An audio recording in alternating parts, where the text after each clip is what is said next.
کہ آپ کی جو تحقیق کی ایکٹیویٹیز ہیں ان کو کنٹریبیوٹ کرنا چاہیے آپ کی ٹیچنگ کو امپروو کرنے کے لیے. You should become a better teacher اگر آپ ریسرچ ایکٹیویٹیز کو پرفارم کرتے ہو. اب ریسرچ کرتے ہوئے ہمیں کیسے موقع ملتا ہے اپنی ٹیچنگ کو امپروو کرنے کا؟ فار ایگزامپل جب آپ لٹریچر کو پڑھتے ہیں سب سے پہلی سٹیج میرے خیال کے مطابق کسی بھی جرنل میں پبلش کرنے سے پہلے جو ہماری بیسک ٹرمینالوجی ہے وہ ہمیں کلیئر ہونی چاہیے میرے خیال کے مطابق. تو آپ ریڈ کرتے ہیں، برین سٹارم کرتے ہیں اپنے کولیگس کے ساتھ، اپنے اسٹوڈنٹس کے ساتھ. اس سے کیا ہوتا ہے کہ آپ کے جو کانسیپٹس ہیں وہ امپروو ہو جاتے ہیں. اسی طریقے سے جب آپ ایک ٹیم آرگنائز کرتے ہیں تو اس میں آپ مختلف رولز پرفارم کرتے ہیں اور لوگوں کو ایلوکیٹ کرتے ہیں. اگر آپ پرائمری ڈیٹا کی بات کرو تو اس میں آپ کو ڈیٹا کلیکشن کرنی پڑے گی، انالیسس کرنا پڑے گا، فیلڈ میں جانا پڑے گا، بیہیویئرل ایشوز کو مینیج کرنا پڑے گا، پھر سبمیشن کے معاملات آئیں گے. تو اس سے آپ کی پروجیکٹ مینجمنٹ کی جو اسکل ہے وہ امپروو ہونی چاہیے. اور ٹیچنگ میں آپ کو اسٹوڈنٹس کے انڈر گریجویٹ سے لے کے پی ایچ ڈی تک جو پروجیکٹس ہیں ان کو ہینڈل کرنا ہوتا ہے. اسی طریقے سے جب آپ پرائمری اور سیکنڈری دونوں طرح کا ڈیٹا کلیکٹ کریں گے تو اس سے آپ کی جو ایک سیوک سینس ہے، لوگوں کا سوشل بیہیویئر کیسا تھا کسی کویسچنئر کو ایڈمنسٹر کرتے ہوئے، کسی انٹرویو کو کنڈکٹ کرتے ہوئے، اس چیز میں آپ کو تھوڑا سا ایک اسکل بلڈ ہو جائے گی کہ آپ کو معاشرے کی بھی ایک سمجھ آئے گی کہ لوگوں کا رویہ رجحان کیا ہوتا ہے، لوگ کیا بات کرتے ہیں، کیسے کرٹیک کرتے ہیں کسی موضوع پہ. اسی طریقے سے جب آپ ڈیٹا انالیسس پرفارم کرتے ہیں تو اس کا ایک اثر آپ کی انالیٹیکل سکلز پہ پڑتا ہے. جب آپ اس کو لکھتے ہیں تو اس سے آپ کی تھنکنگ اور ریفلیکشن ابیلٹی وہ شارپن اپ ہوتی ہے. یہ بڑی یہاں پہ میں ایک اہم بات کرتا چلوں کہ جب آپ لکھتے ہیں تو لکھنے سے پہلے اسٹرکچر کرنا بڑا ضروری ہے. میں جو بھی کوئی ایک ویڈیو لیکچر اسی طرح سے بناؤں گا رائٹنگ کے لیے، اس میں میں ضرور پھر انشاءاللہ اس پہ بات کروں گا کہ اسٹرکچر کیسے کرتے ہیں کسی بھی مینیوسکرپٹ کو، چاہے وہ کتاب کا چیپٹر ہو، چاہے وہ تھیسس ہو، چاہے وہ ایک ریسرچ آرٹیکل ہو، کچھ بھی ہو، اس کو اسٹرکچر کس طریقے سے کرتے ہیں، کیا چیزیں آتی ہیں اسٹرکچر میں، اور تھنکنگ اینڈ ریفلیکشن کا کیا رول ہے لکھنے کے اندر. اسی طرح جب آپ جرنل میں آرٹیکل کو سبمٹ کرواتے ہیں تو وہاں پہ بھی آپ کی جو over all project handling skills ہیں وہ امپروو ہوتی ہیں. تو اگر آپ دیکھیں تو ٹیچنگ ایکٹیویٹیز میں کافی ساری سکلز ہیں جو آپ کو ریسرچ ایکٹیویٹیز پرفارم کرنے سے آ جاتی ہیں.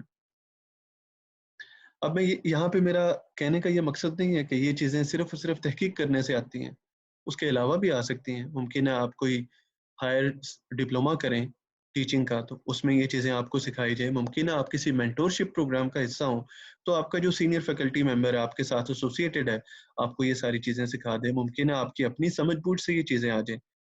تو ریسرچ ایکٹیویٹیز ایک بڑا امپورٹنٹ رول پلے کرتی ہیں بہرحال ٹیچنگ ایکٹیویٹیز کو شارپن اپ کرنے میں اور ٹیچنگ کو امپروو کرنے میں. اب آگے چلتے ہیں. ایک اور اہم نقطہ یہاں پہ کہ جب آپ نے کچھ کام کیا تو اس کو پروموٹ کیسے کرنا ہے.